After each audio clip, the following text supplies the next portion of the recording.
finally made it to one of the reserve's viewing platforms. Not so long ago, this place was silent, apart from a few cars passing. Now, if you listen carefully, you can hear the forest alive with the calls of tui, piwakawaka and the ruru that call out at night. Playing an important role in the success of the reserve is the QE2 National Trust. Through voluntary covenants, the Trust helps private landowners safeguard biodiversity, which provides shelter and a variety of food for wildlife, as well as creating a thriving forest ecosystem. A little bit of depth of leaf litter here. Good humus starting to develop in here. This is a pretty tough act to create a forest on essentially what was pasture. It was a tough place to plant, freezing cold in winter, scorching hot in summer. The early stages of forest restoration is about building up humus. So we have plants that have a lot of leaf drop. Lovely stuff, look at that. Wow. Lots of tree roots right throughout the soil, the root systems from all the surrounding plants. The more time progresses, the more the forest will exert its natural processes. So what will happen while it's very densely planted and there are lots of things popping up here and there, this is going to naturally thin out. Also playing a vital role in forest development are fungi, breaking down fallen wood and plant matter, returning essential nutrients to the soil. And by planting a diverse variety of native trees, shrubs and plants, the forest has a greater chance of success for a balanced and healthy ecosystem. Here on the corner of the track we've got titoki. Their biggest role is to provide this canopy at height that in turn are big climax species like kahikatea. If they want their share of light, they have to pierce this lower canopy. In a few hundred years that people will come through and see a big, tall, towering tree, and it's these guys that have actually played their role in producing that. The reserve is also abundant with shrubs and small trees, each with their own diverse attributes, like the faux, the world's lightest wood. It's a plant that is very frost tender, so it has to be in a sheltered position, but it grows really quickly, and it's the only spiky fruited plant in New Zealand. Very juvenile at the moment, but they will split open with lots of white seeds, so it's quite unique. Plants also have their unique role.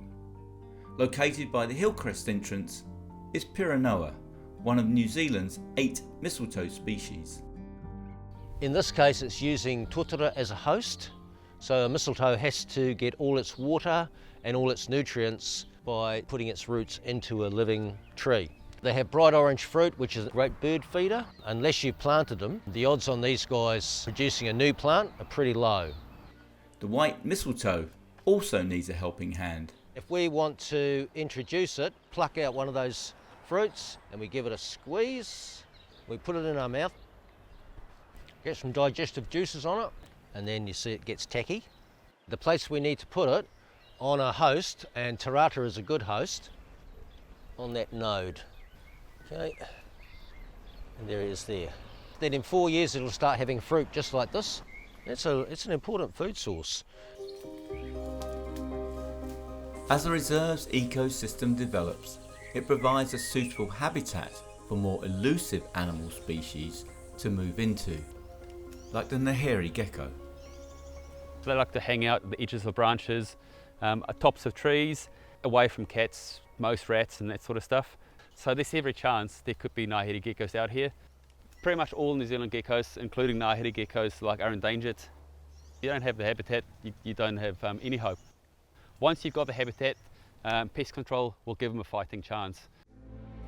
With rats, mice and possums amongst the threats, Whakaoriori Predator-Free Masterton is working hard to protect native reptiles like the ground-based Raukawa gecko. They're New Zealand's hide and seek champions. That's their whole thing. It's not to be seen. These guys like it messy, like nooks and crannies where they can hide. Fallen tree branches, lots of leaves, rock piles. They'll find a nice little spot where they're happy. Wait there for the food to come to them. By creating the right conditions, the reserve is able to attract other reptiles from around Wairarapa, like the barking gecko. Setting up a reserve like this, just planting it up and walking away, you've done half the job. You need to create a safe environment so that the existing lizards in the area can come here, thrive and multiply. There's every chance that with this beautiful space that's been created, they would have made it in here. Leave them be, give them a bit of habitat, a bit of pest control, and they will flourish. Once you get that balance, then you start creating that self-sustaining system, whereas as humans we can a little bit step back and just enjoy the beauty of these guys.